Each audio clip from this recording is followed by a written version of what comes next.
Assalamu alaikum, ni muendelezo wa darasa letu na hii ni part 2. Na part 2 tutaeleza sababu zinazomfanya mtu wa kirohani awe na chuki ya asili. Je, anakuwa anachukia nini katika asili yake?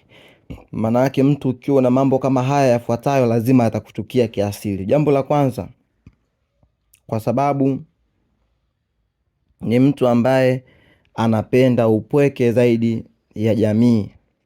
Hii si chuki, ni mtu ambaye anakuwa anapenda kukaa peke yake kuliko kutengamana na watu.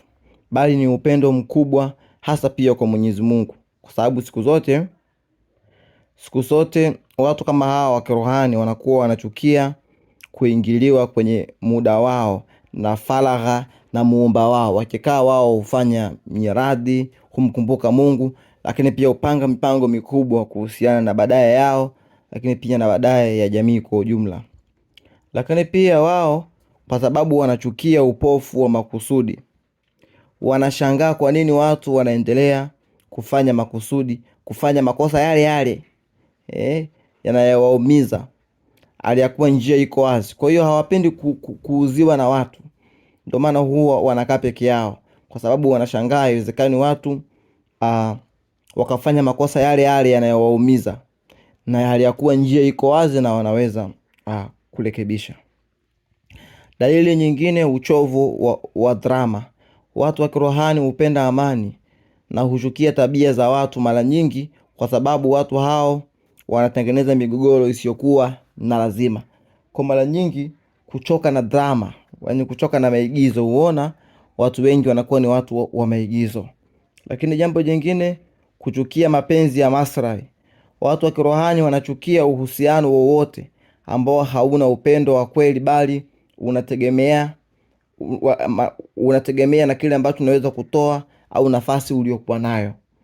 Yaani mtu anakupenda kwa sababu unamshikia kazi yake. Mtu anakupenda kwa sababu unamwangalizia shamba lake. Na mtu unamwona kabisa ana nia dhahiri kwamba nikivuna nitaachana naye. Kwa mara nyingi huwa hawapendi upendo wa kinafiki. Ndio maana huwa wanakuwa na chuki ya asili. Lakini jambo jingine, kutokupenda mazingira ya kelele lakini machafuko. Roho yao huwa inatafuta utulivu wakati wote, sakina. Mazingira ya fujo na vurugu huwafanya wajisikie vibaya sana. Jambo jingine, mzio wa negative energy. Yaani kuwa wana allergy na muunganiko wa watu wabaya. Wanajisikia kuchoka haraka wanapokuwa karibu na watu wenye kulalamika na kukata tamaa na watu wenye roho mbaya. Yaani hujihisi kuchoka haraka sana. Hivyo huwafanya wajitenge, lakini pia kuchukia kutengamana na hawa watu. Sababu nyingine, kuchukia ubinafsi uliokithiri.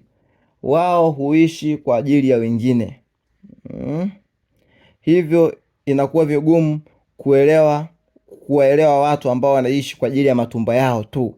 Ndio maana yeye kwenye kila jambo lake atahesabia na kutoa sadaka, atahesabia na kujitoa. Tofauti na watu wengine, kwenye kila jambo lake atajiangalia yeye tu. Hivyo huwa hataki kutoa fare hata 100, hata senti 5. Yeye ni mtu wa kulalia watu tu. Lakini jambo nyingine, kudharau uonevu. Watu wa kiroho wanakuwa na roho ya uadilifu. Wanajisikia vibaya sana wanapoona mnyonge anaonewa. Hivyo huwafanya kuchukia au kuwachukia watu wanaofanya hivyo. Sababu nyingine, kuchukia maongezi mepesi. Small talk. Wanachukia mazungumzo yasiyo na tija, umbea. Yaani watu wazima wanaongea mambo mepesi ambayo hayajengi dunia wala hayajengi akhera. Yaani mazungumzo ambayo hayana maana. Kwa hiyo wao huona kama wanaongea pumba, hivyo hujitenga na kuwachukia automatically. Lakini pia chuki zidi ya unafiki. Mtu wa kiroho anakuwa anathamini ukweli kuliko kitu chochote. Hawezi kuvumilia watu ambao wanakuwa wanasema hili na lile pasi na kutenda. Yaani hawatendi, ni unafiki tu, mimi nitakufanyia kadha, halafu hakuna lolote.